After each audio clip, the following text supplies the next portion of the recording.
तो चलिए आज हम कुछ महत्वपूर्ण शब्दों की परिभाषाओं को जानेंगे।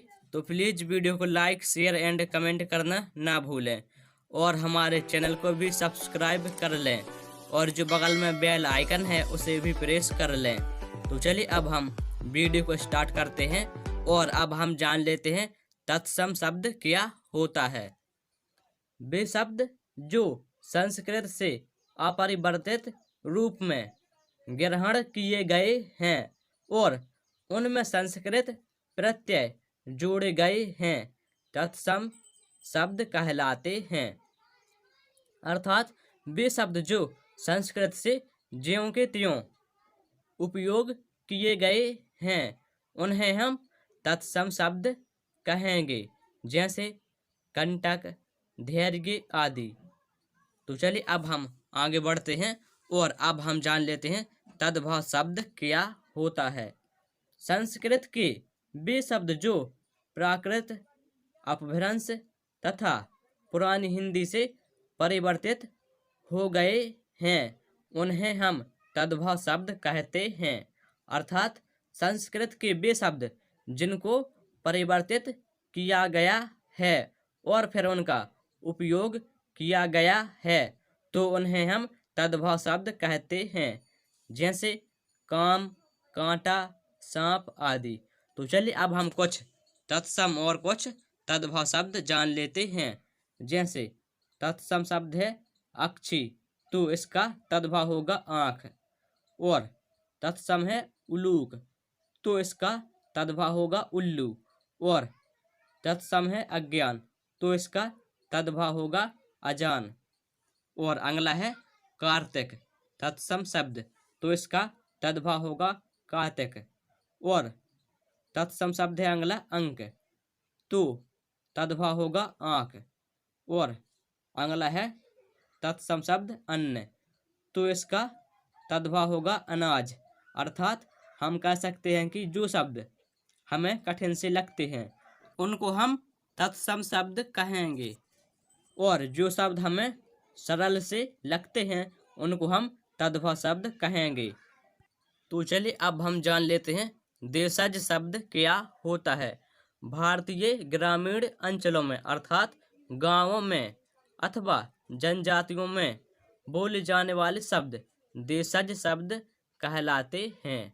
जैसे कुछ देशज शब्द हैं कपास, बेटा, डिबिया, तेंदुआ, झोला, रोटी, लकड़ी, लुटिया आदि।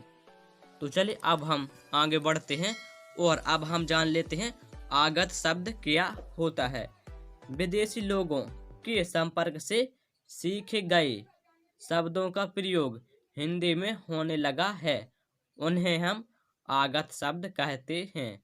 अर्थात वे शब्द जिन्हें विदेशी लोग बोलते थे लेकिन अब जब हम विदेशी लोगों के संपर्क में रहे तब वो शब्द हम लोगों ने सीख लिए और उनको अब हम हिंदी में प्रयोग करते हैं तो उनको हम आगत शब्द कहेंगे। जैसे कुछ आगत शब्द हैं फकीर, नज़र, अदालत, आदमी, जिंदा, जबान, मैनेजर आदि।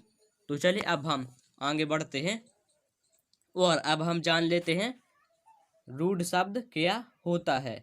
जिन शब्दों का निर्माण अन्य शब्दों के योग से नहीं होगा और न उन शब्दों का कोई खंड हो सकता है उन्हें रूढ़ शब्द कहते हैं। अर्थात वे शब्द जो किसी और भी शब्द से मिलकर नहीं बने हैं और ना ही उनको हम बांट सकते हैं, अर्थात ना ही हम उन शब्दों को तोड़ सकते हैं, तो उन्हें हम रूढ़ शब्द कहेंगे। जैसे कुछ रूढ़ शब्द हैं मुँह, हाथ, रथ, घर, दिन आदि। तो चलिए अब हम आगे बढ़ते हैं। तो चलिए अब हम जान लेते हैं यौगिक रूढ़ शब्द क्या होता है। यौगिक शब्द वे शब्द होते हैं जिनका निर्माण अन्य शब्दों की योग से हुआ हो तथा उनके खंड सार्थक हो सकते हैं, यौगिक रूढ़ शब्द कहलाते हैं। अर्थात वे शब्द जो अन्य शब्दों से मिलकर बने हों और जिनको हम विखंडित कर सकें तो उन्हें हम यौगिक रूढ़ शब्द कहते हैं।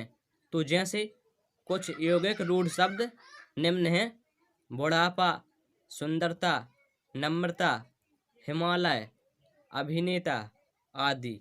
तो चलिए अब हम आगे बढ़ते हैं और अब हम जान लेते हैं योग रूढ़ शब्द क्या होते हैं। योग रूढ़ शब्द वे शब्द होते हैं जो अपने खंडों से प्राप्त अर्थ को छोड़कर कोई विशेष अर्थ ग्रहण कर लेते हैं, योग रूढ़ शब्द कहलाते हैं। जैसे एग्जाम्पल हो जाएंगे पंकज, पीताम्बर, नीलांबर, श्वेतांबर, लंबोदर आदि। अर्थात ये शब्द अपने अर्थ को छोड़कर किसी और के विशेष अर्थ को ग्रहण करते हैं। जैसे यहाँ पर पंकज, तो यहाँ पर पंकज कमल होता है जो कि एक विशिष्ट है। और यहाँ पर पीताम्बर का अर्थ होता है पीत है अंबर जिसका, अर्थात पीला है अंबर जिसका। भगवान श्री कृष्ण, तो यहाँ पर भगवान श्री कृष्ण एक विशेष हैं। और यहाँ पर नीलांबर का मतलब है नीलांबर से, और यहाँ पर श्वेतांबर का मतलब है श्वेतांबर से, और यहाँ पर लंबोदर का मतलब है अर्थात श्री गणेश जी जो कि विशेष हैं। तो इन्हें हम योग रूढ़ शब्द कहते हैं।